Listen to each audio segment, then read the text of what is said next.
Welcome, everybody, to Soccer 101. My name is Taylor Rockwell. As always, I'm joined by Mr. Graham Ruthven. Hello, Graham. Hello, Taylor Rockwell. How are you? Are you ready to relive your pain of the last 2 decades as a Manchester United fan? I've decided to wear a shirt from the glory days, either to make you feel better or make you feel worse. I'm not entirely sure which of the two it'll be. Doing the latter, so thank you for that, Graham. Yes, because it's a slightly depressing topic, but a fascinating topic all the same. And admittedly, maybe not a 101. Maybe this is like a 201 sort of topic. But I think it is fascinating enough, and I think we can help people get their heads around the Manchester United takeover as it happened at the same time. But it answers or seeks to answer the question: did a racehorse ruin Manchester United? Graham, you want to weigh in on that one to start? Yeah, well, what happened was one day they left the front door open to Old Trafford. The horse got in, like the John Mulaney, Donald Trump bit, and just smashed the crap out of the place. And Weirdly, they've never recovered. Especially because they then made that horse director of football from 2013 until 2022, I think it was. It was a good 9-year run for the horse. And They didn't have a director of football then. A horse would have been better than what they actually had. Oh, they're a laughing stock. Yes, we are here to talk about the Rock of Gibraltar. Not that one, the other one. The horse, which maybe people have not heard about. But it is maybe one of the most famous controversies in modern horse racing. Directly, indirectly had a role, somewhat of a role in a falling out with Sir Alex Ferguson, and two major shareholders at Manchester United. You could argue indirectly led, or maybe somewhat directly led to the Glazer takeover, or the success of the Glazer takeover. We're going to get into all of it, Graham, because it is a fascinating story, I have to say. It is a fascinating story, and of course 20 years have now passed since all this went down. In fact, this week marks 20 years since the Glazers originally bought Manchester United using other people's money. More on that later. I can't believe it's been 20 years, but then I also look back at where Man United were when they took over, and that feels like a lifetime ago, and 20 years feels right. By the way, we should mention that to mark that anniversary, that tragic anniversary. I don't know what you call something you don't actually want to remember. But anyway, to mark that milestone, there's a whole load of really interesting content on The Athletic. Laurie Whitwell has a really long, in-depth, long reads on how the Glazers bought Manchester United, which I referenced and researched for this episode. I think there's stuff by Carl Anka as well, Andy Mitten. The Athletic has a really strong team of Manchester United writers. So if you want to know more about this subject, if you maybe weren't, this was 20 years ago, if you weren't a soccer fan back when this happened, then I would point you to a lot of that content because it's all very good. Let's do a little bit of laying of groundwork, Graham. So prior to the Glazer takeover, what is the structure of Manchester United from an ownership perspective? Yeah, so you have JP McManus and John Magnier, who are the two largest single shareholders. They had a company that I think was called Cubic, was their company. So even though they were two individuals. Expression. There we go, Cubic Expression. What a name for a company.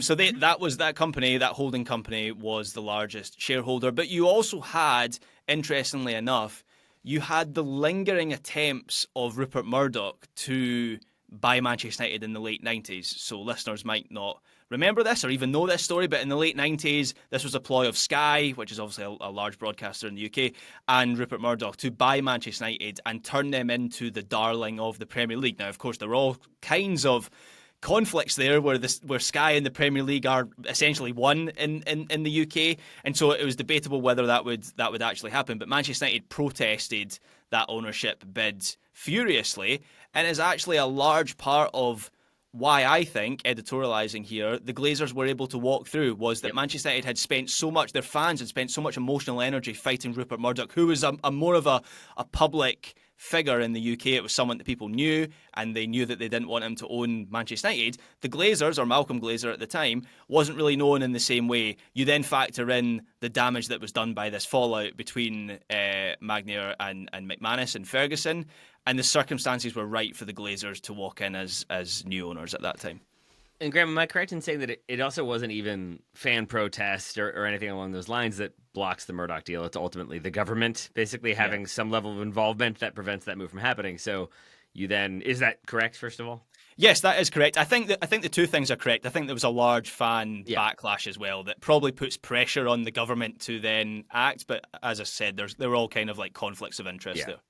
But so I think if you have that, if you have like the massive like energy expelled by fans to block the move, but then the government getting involved, the next time around, maybe there's less energy, there's less will to fight, but also Yeah. if you're the government, do you want to keep getting involved in footballing matters? And if there aren't as many obvious conflicts of interest, maybe there isn't a place for it as well. But either way, you have basically different groups owning different percentages of ownership.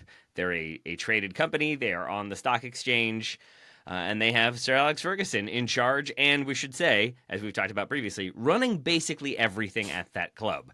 Because as time goes on in his managerial tenure, he starts kind of allowing for new departments to be created, and then they're reporting directly to him. And so he ends up as kind of like overseeing everything within the club, from the like dining facilities to the landscaping crews to data analysis. Everything is kind of running through him, and so he is this like basically unopposed figure at the club who kind of has carte blanche to do what he wants, in my opinion, editorializing again.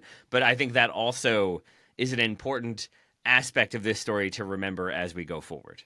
Yeah, I mean, Manchester United at this time are moulded around Sir Alex Ferguson. They are one and the same. The identity of Sir Alex Ferguson, the identity of Manchester United. Even things like, I remember watching the documentary about, there's been so many documentaries about Manchester United in Class 92. I think it was the one about the 10 days of the treble. And Steve McLaren talks about how Ferguson, now in a modern football, a coaching staff would be constructed by a front office and it would be kind of done a little bit by committee. When Steve McLaren comes into Manchester United, he has no pre-existing relationship with Sir Alex Ferguson. He is at Derby County. Sir Alex Ferguson has seen his work, likes what he does, and feels he has the authority to basically call whichever assistant manager in the country he wants and say, right, come to Manchester United and be my assistant. And that's how Steve McLaren's union with Sir Alex Ferguson starts. And that kind of illustrates and highlights the level of power that he had, not only in Manchester United, but in English soccer as a whole, to basically do what he wanted. If another team had a top-scoring player like Andy Cole, or that he wanted, Manchester United would have the financial might and the influence and quality to just basically go and pluck that player at that time. So it's I don't even think Manchester City or Liverpool or maybe even Real Madrid's have that sort of power. It's unparalleled in modern football, the level that Manchester United were at that time. Yeah, I think Real Madrid, maybe not in the present era, but for a while they probably are the ones that rival it or maybe even surpass it for a couple years. But with Sir Alex Ferguson there is the kind of permanency of the manager, there is the consistency of winning silverware, and then you have that treble season that does sort of, again, go a long way towards giving him even greater influence in football in England. If you're looking at Sir Alex Ferguson as an individual, which many, many, many, many, many people have done, I would say, Graham, like his top three interests in my mind, the things he cares about the most, aside from, family, personal life, would be Manchester United, wine, horse racing. Is that about right? Or maybe even flip it, to be honest. Yeah. Horse racing, wine, Manchester United. American Civil War is in there as well. He's fascinated with the American Civil War. That's how he spent his time off after retirement, going and he's an older white guy. That's how it battle works. sites, yeah. So yes, he is for a long time, to this day as well. He is a horse racing fanatic. You will see him at meets like Cheltenham and Royal Ascot and various other. I think he's been to the Kentucky Derby as well. In the US, so I would assume that's his thing. He loves horse racing, and so that's where we kind of lay our scene as we get to the conflict here, because those shareholders, it's John Magnier, right, is the primary one here when we're talking about Rock of Gibraltar, the horse. JP McManus involved as well, but essentially they own, or like I think it's Magnier's wife owns, but whatever. For purposes of the conversation, they own the horse Rock of Gibraltar, which is quite a good horse, and goes on to win a lot of things. And Sir Alex Ferguson acquires or is given ownership in the horse. However, it seems to be a verbal agreement. There is some reporting or some speculation that it's like done initially to allow Ferguson to do a speaking engagement. But either way, it's very, very informal, but does become a bit more formal. He's there. He's taking photos when it wins races. He's getting a percentage of the purse when it wins races. Everything is largely hunky-dory until the horse retires. And then comes the stud fee aspect of life for the horse, which is, I imagine, a very enjoyable time for the horse, which is no longer being hit by a whip, but is instead being fed oats and allowed to go make a lot of horse babies. And those horse babies are not cheap. If you look up Kentucky Derby winners as an example, and I don't know if Rock of Gibraltar was reaching these heights, but just to kind of give you a bit of background, listener, I think Kentucky Derby winners are starting at a stud fee of around 100,000, going up to 200,000 per live foal. Sometimes you can have the condition in there that it's not even conception doesn't have to happen. The horse doesn't even have to be born. Simply studying it out will get you that fee. American Pharaoh, the 2015 Derby winner and Triple Crown winner, because it wins the Triple Crown, I think starts at 200,000. That rises to 300,000. And I don't think Rock of Gibraltar was at that level, but even at a much lower level, you're starting at a stud fee of around 15,000 to 25,000 per live foal, and Rock of Gibraltar was more than that. So you add that out over the years. Rock of Gibraltar passed away in 2022, I think, so was around for a good long while. That starts to add up and goes into the tens of millions, potentially even more, depending on how successful things go. So prize money, you're splitting it, whatever. The owners are billionaires. Sir Alex Ferguson is a millionaire. I don't know if any of them are super concerned about splitting a $1 million prize. But when it comes to those stud fees, it seems like you start to get a bit of a fracture there. That's when they start, to put it mildly, that's when they start to get into illegal feuds. And this you kind of mentioned it, you touched upon it, Taylor, with the origin story of this horse and the ownership of this horse. The issue seemed to be that they didn't formalize what the ownership agreement was. And so these three men are friends. Ferguson's big into his horse racing, and it seems like one day there was a verbal agreement for Ferguson to be a co-owner of a horse. Roy Keane puts it, the way he puts it is Ferguson was a mascot to a horse, and he was basically rolled out to lead the horse. I don't really know horse racing, but lead it to the line, I guess, and walk it round the winner's enclosure or whatever. And so Ferguson was there for the pictures, but actually when it came to the legality of it all, he wasn't the co-owner of this horse. And that's where they started to run into trouble. And seeing it from his perspective, which I probably will not for the rest of this episode, but in this moment I will, even if that is the case, if it's an informal arrangement where, sure, you have some percentage of ownership, you have half ownership in the prize or whatever, but you're the mascot, we're trotting you out, at the same time, you are doing that for a reason, because the owners themselves aren't, at least in my experience and knowledge, aren't heavily involved in the day-to-day operations. They're talking to the trainer, they're talking to the coach, they're talking to the jockey, and even sometimes the jockey is kind of rotating through. It's usually the breeders, the coaches, the trainers, all that stuff, and then the owners are footing the bill, providing some insight, I think, but it's not as though those two were calling everything and then Fergie was walking the horse around. But even if that were still the case, you're doing that for a reason, because then if you have a very good horse that's being let out by a no-name, it's going to get some attention, but maybe not that much attention. If you have a very good horse that's winning stuff that's being let out by Sir Alex Ferguson, a knighted manager who's internationally known, you're going to have more cameras on you, you're going to have more interest, you're going to have bigger stud fees. And so there is then that argument of I helped create the name brand, the name recognition for this horse. I deserve to benefit from you all now benefiting from that name recognition. And so all of that speaks to, sadly, one of life's true truths. Get it in writing. Get it in a contract, because otherwise you run into issues like this. I have to believe, editorializing again, that alcohol is involved at some point in this process, because it fully feels to me like there was hey, you should own the horse. I should own some of the horse. You can own half of it. Okay. And then they kind of went from there, never writing down, and specifically never writing down the stud fee aspect of things. So once that reaches a conflict, that conflict continues to break apart. Legal filings are eventually put in place by representatives of Sir Alex Ferguson. And I think, as you said earlier, Graham, they settle out of court in March of 2004 for about £2.5 million. Go ahead. Yeah, what I was going to say was what was interesting about the timing of all of this was the reporting at that time was that Magnier, McManus and Ferguson were apparently preparing to launch a takeover of Manchester United.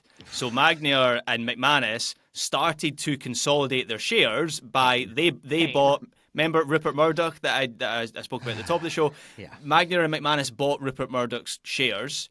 And so the idea was that Ferguson, keep in mind that in the early 2000s, Ferguson has talked about retirement. He said he was going to retire in 2002. The reporting that I read retrospectively in preparation for this episode said that the idea was, or Ferguson's, the belief that he held was that he was going to be chairman of Manchester United. He was going to be part owner of Manchester United, and Magnier and McManus would put up the majority of the cash, and they would own Manchester United together.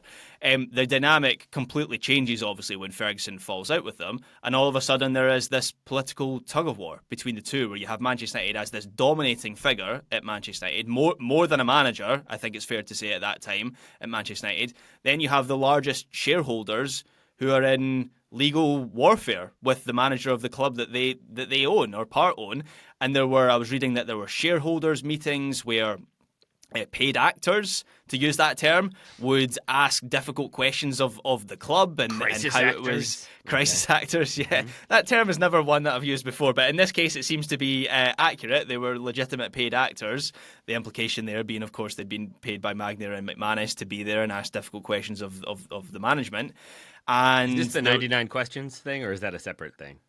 No, what's the 99 questions? So this is like, so in between the filing of the lawsuit and the settlement of the lawsuit, there is also spillover from this conflict into the operations of Manchester United, obviously, because if you have two major shareholders and the manager who runs everything, it's going to bleed over. And those major shareholders, who were up until this point friends with Sir Alex Ferguson, might know some things and might maybe have had some questions that they weren't going to ask publicly or weren't really going to concern themselves about because it's their friend. But once he's not their friend, and once they're in a legal dispute, maybe you have questions to ask, like why does his son represent people? The Jason Ferguson and thing, why is he making a ton of money from this? And why have certain transfers seem to financially benefit the Ferguson family? And why are there other maybe like funding calculations that are happening that like deserve some level of insight? And so I think they posed to the board 99 questions is the document. Feels like maybe connecting that one to the treble just a little bit. And that also, I think, like leads to some speculation that Ferguson gets a little bit nervous that maybe some things are going to come out that he does not want to come out. Now, that is definitely like connected to the idea that then he helps push through the Glazer takeover because he's concerned about this. I don't really buy into it that much, but it does speak to there are kind of other little fractures and other little concerns going on at the club that I think connect to Rock of Gibraltar. Yeah, and the Jason Ferguson thing there, he was an agent. For listeners who don't know, he was an agent, and so there were, but like unlicensed, I think, for a period of time. And there was dubiety, I think it's fair to say, over his role connected to Manchester United and how Alex Ferguson was using Jason Ferguson. And the listeners might remember, I know you'll remember this, Taylor, Mike Phelan would always used to do the post-match interviews with the BBC. Ferguson for like 10 years didn't speak to the BBC, and that was because the BBC ran an investigative TV show over Panorama, which I think the equivalent is like 60 minutes in the US on the subject. So it was like a legitimate, you don't get a Panorama episode about you if there's not legitimate concerns and questions there. So it started to get really, really messy. I was reading that Manchester United fans on Ferguson's side started to protest races with horses owned by Magnier and McManus, and there was a couple of instances where Manchester United fans ran onto the race track. Is that the right term? That sounds like F1 more than a horse race, but you get the point. It started to become one of them actually won a race. It was very controversial. yeah. Ruud van Nistelrooy just surging through the middle there. But it became this proxy battle between these two parties. And it's hard for me at this point, who loves Sir Alex Ferguson, I think still, he has a special place in my heart. But even loving him, even wanting to defend him, even seeing him for the visionary genius that he truly was, it's hard for me to see this as anything other than ego. Because there's no way he needed the money. Even if it is a huge amount of money, and it was, he is still contemplating about owning Manchester United. He is going to be fine. And I think that the settlement ends up being 2.5 million adjusted for inflation. It's probably a little bit higher than that. But at the same time, that speaks to me to it wasn't really about the money. It seems to have been about the respect, and maybe also that somebody challenged him. And as you pointed out with the BBC, When you challenge him, he's not going to back down. When a player challenges him, he sells that player because they're bigger than the club. Like when a manager challenges him, he's going to go after them time and time again until he wins that battle. Like he does seem to be a person who takes slights personally, Yeah. and I think that is a thing we see in highly, highly competitive people. The Michael Jordan meme, for example, and so I do wonder if maybe part of that comes to play here, where there is ego involved, there are personality clashes involved, and maybe in the end, emotion gets the better of three otherwise quite rational people. Totally. I mean, when did Ferguson ever back down? Particularly at this point of his career. I think now in retirement he's mellowed quite a bit. But at this point in his career, when did he ever back down from a battle? David Beckham didn't back down. Yap Stam didn't back down. Roy Keane didn't back down. There's countless examples of that illustrated the kind of personality that Ferguson was, and like the positive side of that was that made him the successful manager that he was. But this was clearly a downside. I struggle to. I'm not going to tell you how to feel as a Manchester United fan, Taylor. If you want to blame Ferguson for this, you go ahead. Clearly, he did open the door for the Glazers. That's like factual for them to come into the club. I think it's a little bit like blaming Barack Obama for making the joke about Donald Trump. Yep. Like, I don't know how. I don't think Ferguson would ever have connected the dots to the point where Manchester United 20 years down the line have been run into the ground by the Glazers and are teetering above the relegation zone. I think it's a little bit unfair to blame him for that. But I think it's an episode that doesn't paint him in a great light. I will say that. He has other sins when it comes to his involvement with the Glazers that we can talk about in a bit. I think it is just, and certainly this is in hindsight, but it is a cautionary tale. And it is just a reminder that, like, don't lose the forest for the trees. Don't put the cart before the horse. Don't get into a public spat with your billionaire backers and expect it to all just kind of work out okay. Because it does just feel to me like a thing that did not need to escalate the way it did not need necessarily to involve lawyers. And maybe he ends up not getting his stud fees, and that leads to a fracture in the relationship. There's a lot of maybes in there, but ultimately it still feels like a conflict that did not need to happen and could have been resolved in other ways ultimately doesn't get resolved.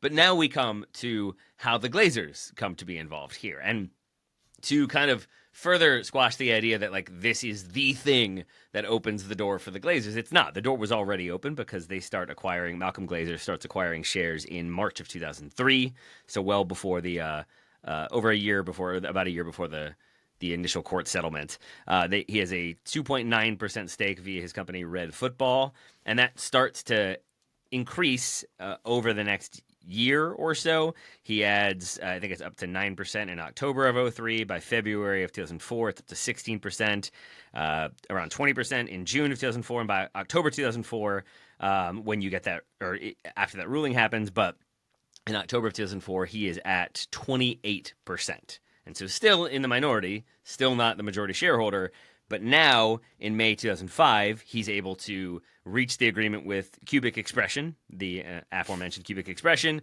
to acquire their roughly 27, 28%, and now he is at 57%, which does put him into the majority. Yeah, and that's when the Glazers become the decision makers at Manchester United. That's when effectively the ownership of the club passes over to new owners. And the TLDR, I'll try and keep this as concise as possible because it can get a little bit bogged down in the details of it. But the TLDR of how the Glazers were able to buy Manchester United, buy out Magnier and McManus, that particular chunk was... Listeners can't see, but I am already shaking my head. So yeah. Just know that. So they completed what is known as a leveraged takeover. That basically means they didn't have the money to buy the club, nor did they have the assets or money to secure a loan themselves. So they essentially went to a series of lenders and banks to secure the funding to buy Manchester United, and they secured it against the assets of the club itself, which they didn't own yet. They then took the debt from that money that they were borrowing, and they lumped it on Manchester United, which had been debt-free since 1931 at that point.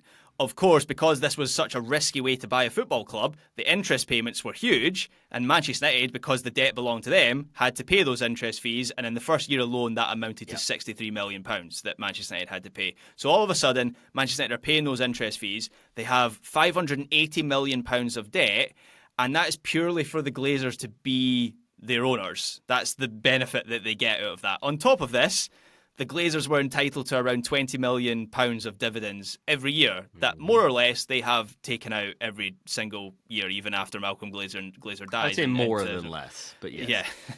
Yeah. And this is where I will staunchly defend Manchester United fans who other rival fans might mock for their protests when the club continues to spend big on transfers. That's a common talking point, right? Oh, Manchester United have spent £1.2 billion on transfers. What are you complaining about? The Glazers didn't have the money to buy Manchester United. They lumped their debt on the club, which has now paid over £1 billion in interest payments alone. That money's just gone into nothingness. It's gone into the banks, to the lenders, and they have lined their own pockets in the process. While the team has sunk to lows nobody ever thought possible, Old Trafford is crumbling, Carrington has been left to rot. So I would say Manchester United have every right to protest. The Glazers are parasites. That's the best word that I can use to describe them. They have offered nothing. They have not put a penny into this club, and they have taken over £1 billion out of it for their own purposes. And I think, even speaking even more critically, I would say, did the ownership equivalent of being born on third base and thinking you hit a triple, a baseball analogy for you, Graham, but the idea that you then buy this club, I think it sometimes is reported that they put in no money and that it was all loans. I don't think that's true. I think around $275 million. But that doesn't go to Manchester United, right? I know that you're not making that point. That goes to the shareholders that they are buying out. Correct. So it's still true that they have never put money into Manchester United. Correct. And then it is the high interest payment in kind, the PIK loans that sort of cripple things. But they then acquire the club. They then, we should note, also continue to take out loans to own more of the club so that they eventually get to 98% ownership via forced buyouts at certain points along the way. So even more debt there.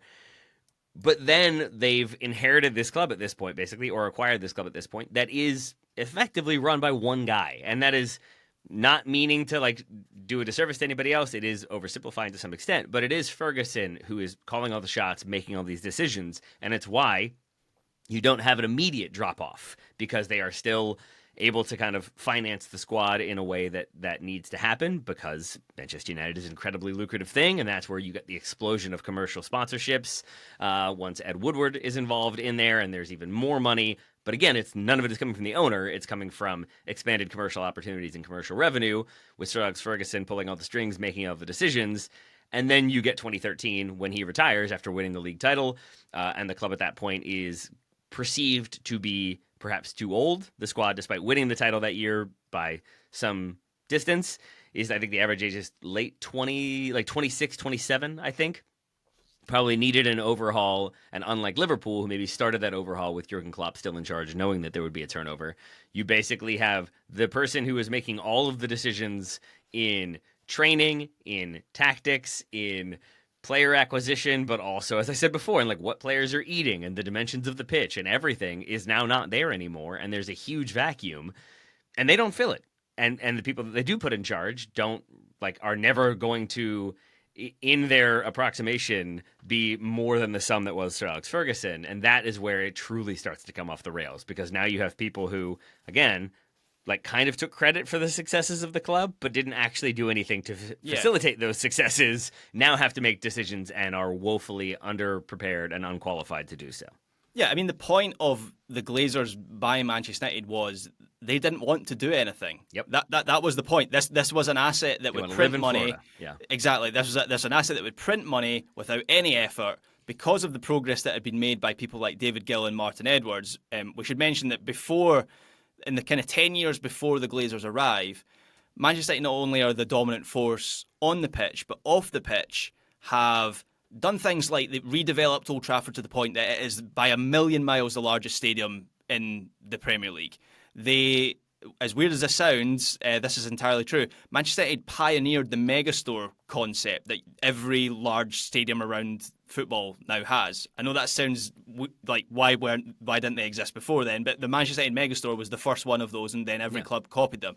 They were pioneers in terms of commercial deals, pre-season tours, and so a lot of that hard work then facilitated the Glazers coming in and just leeching on to the club as a commercial entity. And as you say, Taylor, they had Ferguson to handle the football side of things. They didn't need to do anything. Did Malcolm Glazer ever go to a game? I know a couple of the Glazer family members since he died have been to games. Is it Joel and Avram? Yep. Are kind of the two most involved Glazer brothers. I don't think Malcolm Glazer ever went to a Manchester United game. And when the family did come to visit before the takeover, when they were looking to buy the club, they had to be escorted out of the stadium in a riot van because of the protests. So they have never been welcome at Manchester United, the Glazers, and I have a huge degree of sympathy for fans who have seen this club run into the ground over the last 12 years since Ferguson, who was the last. He was the thing holding it back, right? The impact of this takeover. We've now seen in the last 12 years the full impact of this takeover, and it's been catastrophic for Manchester United. And I personally think it's important to note that it's also not as though the Glazers did this and then just continued to operate all of their businesses efficiently and effectively. There is an idea that if they had to wait a couple years to make this happen, by the time you have the 2008 financial crisis, they would not have been in a position to even get the loans necessary to make this happen. A lot of their, I think, initial fortune comes from like strip malls and mini malls and the like, which are obviously in decline. And once a recession hits, it's going to be even less shopping and less expenditure. And there's some real estate development in there that is obviously also struggling at that point. And so it's just important to me to note that it's not as though they were running all these other businesses successfully. It's not even the John Henry thing where they seem to have successful industries and successful sporting endeavors that they're kind of handling all at once. I felt like with the Glazers, it was just, here's the thing that will print money, and we're going to own it until somebody wants to pay us a ton of money to then print money themselves. And that was my initial understanding, or my initial thought was like, I guess my initial hope was maybe they'll be fine. And then it was, well, they're just going to sell at some point to somebody who's going to give them a ton of money. And then the Super League happens, and it becomes clear to me that no, the goal is to basically close the system and be able to print money forever and never really have any sort of financial penalties or repercussions for having a bad team. Because if you're locked into a closed system, even if you're last in the league, you're still making an insane amount of money. It'll all work out just fine. And I think the Super League is a moment where it feels like, oh, nothing's ever going to change unless change is forced, basically. Yeah, that's the moment that an active movement to force the Glazers out starts. And to defend Manchester United fans on another thing here, one thing that's often thrown at them is, well, you weren't protesting when you were successful. Manchester United fans absolutely were protesting when Manchester United were successful. I mentioned the protest before the Glazers came in. I also think one of the peaks of the anti-Glazer movement is when the green and gold scarves. I've actually got one when I went with green and gold till the club is sold. I went with you and a flatmate to a Manchester United game and bought one of those scarves because I like the movement. It appeals to my I don't know, socialist values or whatever. And I remember David Beckham picking up one of those scarves. That was Manchester United in a Champions League quarter-final that they won. So Manchester United their fans were absolutely protesting when they were successful. They could see this coming. But the Super League was the point where it felt like, right, how do we, and I say we liberally there because I don't think fans in this sense, because Manchester United are so valuable, are kind of powerless in this situation. But you have fans, or so-called fans, like Jim Ratcliffe, coming out and publicly voicing his desire to buy the club. You have interested parties from Qatar saying we want to buy the club. Kind of dubious parties from Qatar. I'm not entirely sure if was it Prince Jassim.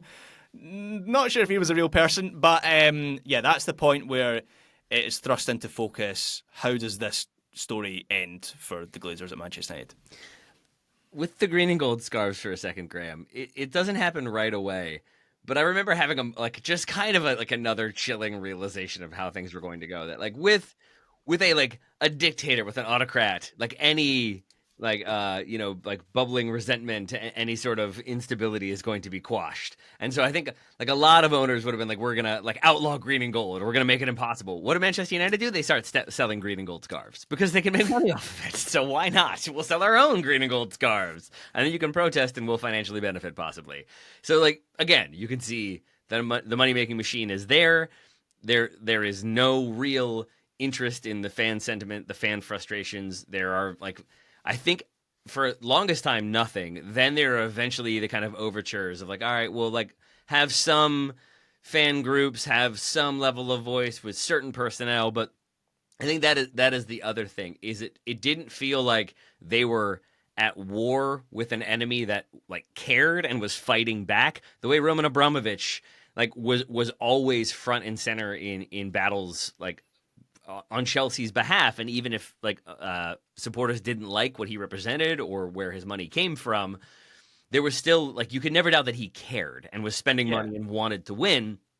And it felt like I think for most Manchester United supporters that they were basically just fighting this apathetic entity that didn't really Totally. care and maybe didn't even remember that they owned them other than when they got their dividend checks. Yeah, and the precedent at this time was Liverpool being owned by Hicks and Gillette, Yeah. who were hugely unpopular owners, hugely unsuccessful owners at that time for Liverpool. And to their absolute credit, Liverpool fans mobilised and forced them out of the club. In contrast, Manchester United were walking up to the door, and where Liverpool fans were knocking up and hammering on the door, and the door opened, and Hicks and Gillette eventually sold up, the door just stayed closed at Old Trafford. Like the Glazers just pretended they turned the lights off and pretended that they weren't in, and they're still, to a certain extent, although they've now got a guy to answer the door for them, they are still pretending that the lights are off inside Old Trafford. Yep. And that is how we find ourselves in the present situation with Jim Ratcliffe owning 25% at this point and being in charge of opening that door and getting screamed at and being like, I know you guys are mad, but I've got to go fire some more support personnel because profits, I think.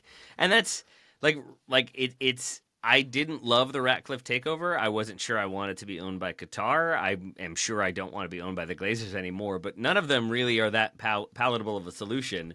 I think of the three, I thought Ratcliffe, as like a Manchester United supporter, as a Brit, was maybe going to come in and try to do things differently or try to restore some glory. And maybe that will happen, and maybe these are the painful decisions that have to happen before it can occur. But you needed them to kind of have a few consistent slam dunk decisions to feel like, okay, there is common sense in the room. There is a rational approach here. And the Dan Ashworth thing, the laying off of staff constantly, the refusal to fund like travel and accommodation for staff members, it just kind of feels like they are also continuing to miss the mark, generally speaking. Yeah, I mean, I thought the initial signs from Manchester United under Ratcliffe were pretty positive. One of the things we should mention, you mentioned the fact that he owns, or Ineos, his company, which is a petrochemicals company that weirdly has a sports arm and a car arm. And I guess that makes sense with petrochemicals. Yeah, well, Ineos are a really weird company. I noticed that they have like soap products in the supermarket. So they do a whole bunch of things. I would suggest, as a petrochemicals company in 2025, that a petrochemicals company that has a sports arm is sports washing their reputation. Maybe not quite as blatantly as some Gulf states are, but I still think on principle that's what's happening there. But Ineos, the encouraging thing for Manchester United was Ineos have long had a stake in the Mercedes F1 team, which was they're still successful, but they had the longest kind of period of dominance ever in F1 with Lewis Hamilton as their driver. The Britannia sailing team, I know nothing about sailing, but apparently they were successful as well. The Grenadier cycling team were super successful too with Ineos. They also owned Nice, who at the time of the takeover hadn't had a lot of success, but since then have kind of risen up the Ligue 1 table. And so there was hope that they would be able to bring expertise to Manchester United. And they moved quickly. They got Dan Ashworth, which at the time was a statement appointment as their sporting director. They lured Omar Barada as CEO from Manchester City, which again was a kind of statement appointment. And they got this sort of dream team of executives together and seemed to be putting the groundwork in place. Then Ashworth leaves after 4 months. Then the first big decision that they have to make on the team is Erik ten Hag at the end of last season. And they botched that. They keep Erik ten Hag on when he should have left at the end of last season. And this season has been Manchester United's worst ever Premier League campaign. And you look at some of the signings that have been made going back to last summer. I don't think you can say a lot of those signings have been successful. And there's also this weird, confusing paradox at Manchester United, Taylor, which you referenced with the cost cutting that's going on at Manchester United. The starkest contrast happened a few months ago, where Jim Ratcliffe did a round of interviews. He did a podcast with Gary Neville, which I found really interesting. He laid out the bare details of the financial situation that Manchester United are in at the moment. He said he came away with a line which has kind of been debunked a little bit, but he said, like, Manchester United were going to go bust by Christmas. He was one of his lines. The following day, not exaggerating, the following day, 24 hours later, Ineos, Jim Ratcliffe and Manchester United unveiled their £2 billion plans for the reconstruction of Old Trafford. So right there, there is confusion about the direction of this club right now. Is it better than the Glazers? I would at this point suggest yes, because it seems like on some level there is at least an effort to try something, even if some of the decisions have been questionable. But Manchester United, they're in a mess right now that is going to take years to untangle and get out of. I mean, so yes, there is progress there. It is just the lowest of low bars. Like, if your whole house is on fire and then I throw a bucket of water on it, it's like, yeah, that's progress, I guess. I don't know if that's going to solve the whole thing, but here we are. At the end of it, though, like, the question, like, maybe I don't know what this would be titled, but, like, the clickbaity title for this one would be, like, did a racehorse lead to the Glazers? Did a racehorse lead to the destruction of Manchester United? And I think the answer ultimately is no. I do think that conflict does kind of facilitate or expedite, at the very least, the sale of the shares owned by McManus and Magnair. But even if it hadn't, I think the speed of the rupture between those two and Sir Alex Ferguson tells me that maybe the three of them owning the club together also would not have gone smoothly, and maybe big personalities would have led to big conflicts, and someone gets forced out, or maybe there's a fracture, or maybe there's a sale there already. So it does feel like inevitably there would have been a billionaire, trillionaire coming in and buying that club at some point, even if this had not happened. But I do think a racehorse can be said to have expedited the acquisition by the Glazers. Yeah, the racehorse opened the door, which is quite the visual. Which no one will anymore. So, it was the racehorse. Now it's Jim Ratcliffe apologizing and firing people simultaneously who's opening the door. They've just bolted that door now. They're not opening the door anymore. But it's an interesting story. I know, Joe. Maybe this is a generational thing. We debate this in the show. Yeah, like Joe is bored of the whole Manchester United thing. I grew up with Manchester United being this complete dominant. Not just like a sporting force, but like a cultural force. I've spoken about, I'm not a Manchester United fan, but like the 1999 treble is a formative footballing experience for me. And like Sir Alex Ferguson is a formative figure in being a Scottish manager. And like, keep in mind, for me, Manchester's not actually that far away. So I know like quite a lot of Manchester United fans. But it's such a big story even in 2025, the way that the direction that this club has gone in. And I cannot call whether this goes in the direction of Liverpool, who have recovered and once again become this dominating force, or whether we're looking at like a Nottingham Forest story or like a Leeds United story. I know they're going to be back up in the Premier League next season, but I keep being proven wrong on how low Manchester United can sink, because I never thought, as bad as they have been since Ferguson, I never thought they would be as bad as they are now.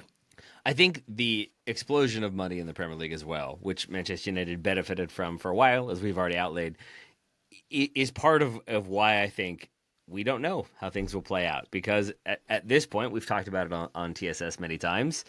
Like, do you have a top 17 in the Premier League? Maybe. Like there's so much money there. There's so much more relative stability there, and there's so much more spending power than there was previously, that if Manchester United don't figure it out, like there is a point where you think, like, yeah, but it's Manchester United. They spend so much money. They have so many players. They're going to finish at least 10th. They didn't manage that this year, but generally you would assume that. But if everybody continues to make money off of the Premier League and get, better, richer owners who are doing smarter, more intelligent things with the way they build their teams, I don't know. We don't know what the future will be, but I don't think it gets better anytime soon, personally, because even if Ineos are making certain improvements, the drawbacks and flaws are still there. I think Amorim's comments this week, even, we're recording this in mid-May of 2025, right, Graham? That's what today is? Is That's that correct. the year? Cool, thank you. His comments, I think, speak to, nope, there's still a ton of fracture behind the scenes. I think there's a ton of kind of conflict as to how the club should operate, as to what the decision should be and how it should be funded, and I don't think anything's getting better anytime soon. So for that I say, are you happy now, horse? You couldn't just let everybody own you. Look at what You you've had done, to be horse. this way? Yeah. Look at what you've done. Ruben Amorim is having to pay for his coaches and staff to go to the Europa League final, and it's all down to you, horse. Could have used those stud fees. That's all I'm saying. Full circle, yeah. There you go. Well, Graham Ruthven, thank you for taking this time to explain the downfall of the club that I love and make me feel sad simultaneously. Shocking that those two things went hand in hand. See, I thought that might have been quite cathartic, but I've been proven wrong. I've just deepened your malaise. I should say to listeners, this was okay. your suggestion to do this It really episode. was. This wasn't my suggestion. I didn't really think we'd go into the whole acquisition right away. I thought it would just be, what a horse. Horses are dumb. But no, instead, here we are with the Glazers. And I think, Graham, one thing that maybe you mentioned briefly, maybe we didn't get too fully. Could the Glazers do now what they did then? Is this type of buyout, No. is this type of acquisition allowed? So legally allowed, but the Premier League prohibits. They have a thing that's dubbed the Glazer rule. Hey! Can't happen. It's as fun as the Beckham rule. Yeah, so exactly that. That's why there's such frustration, because every step of this is just like, that was a terrible idea. That was never going to work. That was obviously bad. Those interest rates are way too high. Like, it's just, and so you go through it, and then to see like, oh no, there's a whole rule that prohibits this from happening again. It's like, cool. They still own them though. You guys didn't really do much about that one, huh? All right, well, here we are. But there's always next season, Graham. There's always next season. And until then, thank you, Mr. Ruthven, for talking about horses and Sir Alex Ferguson and Steve McLaren. Somehow all of those fit together. They do. Thank you, Taylor Rotwell. Thank you, listeners. I'll try to be happier and less set the world on fire next week. We'll see how it goes.